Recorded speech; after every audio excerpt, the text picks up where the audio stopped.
बहरी में धरना प्रदर्शन के दौरान सिहावल विधायक कमलेश्वर पटेल पर मध्य प्रदेश राजस्व अधिकारी संघ और प्रभारी तहसीलदार आंचल अग्रहरि ने खुले मंच से उनके विरुद्ध असंसदीय भाषा का उपयोग करने का आरोप लगाते हुए मुख्यमंत्री के नाम का ज्ञापन कलेक्टर को सौंपा। कार्रवाई की मांग की।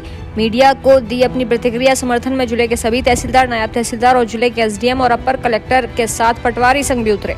वहीं आंचल अग्रहरि तहसील बहरी द्वारा कहा गया कि सिहावल विधायक पूर्व में धरना प्रदर्शन में मंच से अभद्र भाषाओं का प्रयोग किया गया है। उन्होंने ये भी बताया कि हम लोगों के पास काम ज्यादा है और कर्मचारी कम कर्मचारी होते हुए भी हम लोग सरकार की जितनी योजनाएं हैं, तहसील में जनता के जितने काम हैं वो करते हैं। लेकिन विधायक जी को ऐसा क्या लगा कि उन्होंने खुले मंच से हटाने से लेकर अपशब्द भाषाओं का प्रयोग किया गया।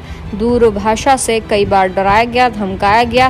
बहरी तहसीलदार के समर्थन में जहां जिले के तहसीलदार सौरभ मिश्रा द्वारा कहा गया कि एक जनप्रतिनिधि द्वारा अपशब्द भाषाओं का प्रयोग करना शोभा नहीं देता। अगर वो ऐसी भाषाओं का प्रयोग करते हैं तो जनता है वो भी राजस्व अधिकारियों के ऊपर अपशब्द भाषाओं का प्रयोग करना शुरू कर देगी। ऐसे में अधिकारी कर्मचारी डरे हुए हैं। पूर्व में ही ऐसी घटना कुसमी तहसीलदार के ऊपर और सीधी तहसीलदार के रीडर के ऊपर प्राणघातक हमले हो चुके हैं। इसलिए अधिकारी कर्मचारी सब प्रदेश के मुखिया और जिले के कलेक्टर को एक ज्ञापन आज सौंपने पहुंचे और कार्रवाई करने की मांग की गई। अगर कोई कार्रवाई नहीं होती तो हम लोग ऐसे में काम नहीं कर पाएंगे, ये भी कहा गया। प्राइड इंडिया न्यूज के लिए ब्यूरो रिपोर्ट। माननीय विधायक जी के द्वारा खुले मंच से एक राजस्व अधिकारी के विरुद्ध आपत्तिजनक शब्दों का प्रयोग किया गया है। हम वहां पर तहसील कार्यालय भी नहीं है, हमारे पास पर्याप्त स्टाफ भी नहीं है। उसके बावजूद भी दोनों सर्किलों को एक अकेले राजस्व अधिकारी संभाल रहा है। शासन की जितनी भी योजनाएं हैं उनको भूतपूर्व हम हर तरह से अपने पटवारी के माध्यम से और अपने जो भी स्टाफ के माध्यम से जन जन तक पहुँचाने का कार्य करते हैं। मगर उनके द्वारा इस तरह से लोगों को खड़ा किया जाना, पहले उन्होंने एक व्यक्ति को खड़ा किया जिसके लिए बंटवारे के संबंध में उन्होंने बात की। उस बंटवारे के संबंध में ये कहना चाहूँगी कि उस बंटवारे में 3 पुश्तों से बंटवारा नहीं हुआ था और उसमें लगभग 50 से 60 सभूमि स्वामी लोग थे। तो जाहिर सी बात है, अगर मैंने वो बंटवारा किया है, ये भी नहीं कि मैंने उस बंटवारे को निरस्त किया है, मैंने उस बंटवारे को किया है ये सोच के किया है कि आज इनका बंटवारा हो जाएगा, नहीं तो भविष्य में इनकी सहमति तो कभी नहीं बनेगी। और वो हमारा अधिकार MPLRC में हमारे उसमें अधिकार हमको दिया गया है कि हम बंटवारा करें। तो ऐसे में जाहिर सी बात है 60 से 70% के जो सभूमि स्वामी है वो हमारे मतलब पक्ष में रहेंगे बंटवारे के और 20-30% पक्ष में नहीं रहेंगे। तो जो पक्ष में नहीं थे उनके द्वारा ये वक्तव्य क्या सारा विवाद नहीं बता सकते हैं कि उनकी मतलब मंशा क्या है, वो किस चीज़ से नाराज़ है।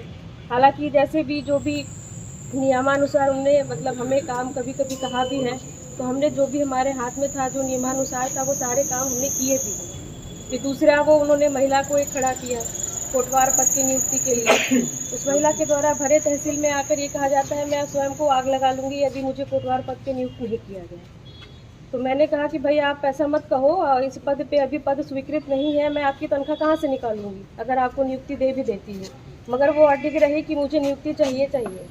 अब ऐसे में मैं क्या कर सकती हूँ। तो उसमें जो भी उनके मतलब आरोप है वो बिल्कुल ही गलत है, क्योंकि सारा विवाद हमारी बस यही अपील है कि इस तरह से महोदय जी को मतलब भरी सभा में भरी मंच से किसी भी राजस्व अधिकारी को आपत्तिजनक और सम्मानजनक ही मतलब असम्मानजनक शब्दों का प्रयोग नहीं करना चाहिए। क्योंकि अगर वो भरे समाज में इस तरह से बात करते हैं तो फिर जनता पे भी यही बातें होती है और फिर जनता आके हमारे तहसील में भी उसी भाषा में और उसी शब्द से हमसे बात करती है और वो कार्य करने के लिए कहती है।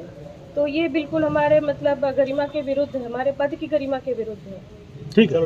मंच से जनता को उद्वेलित करते हुए और हमारे तहसीलदार और समस्त राजस्व परिवार के ऊपर बिना किसी सोच ठोस सबूत के आरोप लगाए गए और वहाँ पर इस तरीके का माहौल बनाया गया जिससे राजस्व परिवार के लोक सेवकों को सम्मान के प्रति उनके गहरी जो है चोट पहुंची है, इससे पूरा संवर्ग आहत है। इसको लेकर के आज हमने ज्ञापन दिया है। माननीय मुख्यमंत्री मध्य प्रदेश शासन को संबोधित है और कलेक्टर साहब को भी उसके कार्रवाई चाहते हैं कि हम लोग जो है संसाधनों के अभाव से और अन्य सभी प्रकार के अभावों में भी शासन की जो भी योजनाएं हैं उनको जन जन तक पहुँचाने के लिए तत्परता से हमेशा काम करते रहे और करते रहेंगे आगे भी। किंतु इस तरीके का माहौल बना करके और किसी भी लोक सेवक पर दबाव बनाना और उस पर ऐसे आरोप लगाना जिनका कोई आधार नहीं है, कोई सबूत नहीं है, हर चीज़ के लिए सम्यक मंच उपलब्ध है। अगर इस तरीके की कोई समस्या थी तो उसको सम्यक मंच पे उठाया जा सकता था। माननीय विधायक जी ऐसे मामले में माननीय शासन को, हमारे कलेक्टर महोदय को, कमिश्नर महोदय को संबोधित कर सकते थे और उसमें कार्रवाई करा सकते थे। पर इस प्रकार के कार्यक्रम को आयोजित कर और उसमें खुले मंच से इस तरीके के शब्दों के इस्तेमाल से संपूर्ण प्रदेश के जो लोक सेवक हैं उनके मन को गहरी ठेस पहुंची है। हमारा जो मनोबल है वो कम हुआ है, इसीलिए ये ज्ञापन। सर अगर मांगे पूरी नहीं होती तो आगे आपका क्या प्रयास होगा? अगर मांग नहीं पूरी होती तो इसको प्रांतीय संघ के स्तर पर लेकिन ये उठाकर स्पष्ट नहीं हो पा रहा है सर कि आप विधायक जी पर किस तरह सेवक है। हम दोनों का मूल उद्देश्य जनता की सेवा करना है। इस जनता की सेवा करने में उनकी बातों को, समस्याओं का रखना उनका कर्तव्य है। लेकिन जिस तरीके से बातें रखी गई, जिस तरीके से मैंने उनकी रिगार्डिंग सुनी है, वो कहीं न कहीं अमर्यादित है और असंसदीय है। यदि किसी को बिना आरोप प्रत्यारोप की किसी कहा जा रहा है तो ये कहीं न कहीं गलत है। आप लोगों ने देखा होगा, पहले भी आदरणीय जीतू पटवारी जी के संबंध में हम लोगों ने आंदोलन किया था।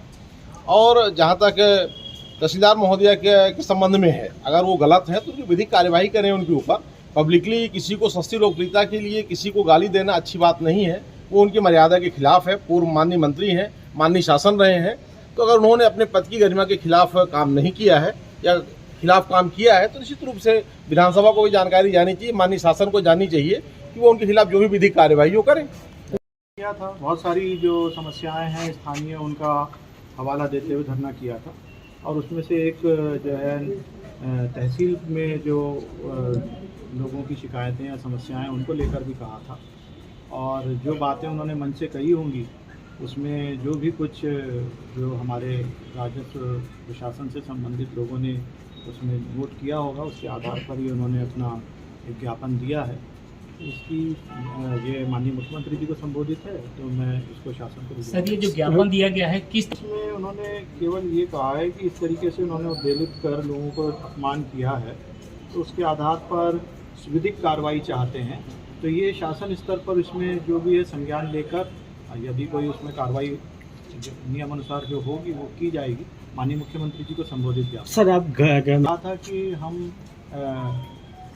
जो तहसीलदार बहरी और स्थानीय समस्याओं को लेकर जो उनको ज्ञापन या लोगों की शिकायतें प्राप्त हुई हैं वो प्रस्तुत करेंगे। उनकी जांच कराकर 1 सप्ताह में समुचित कार्रवाई करने के लिए उन्होंने कहा था, तो उस अनुसार कार्रवाई करेंगे।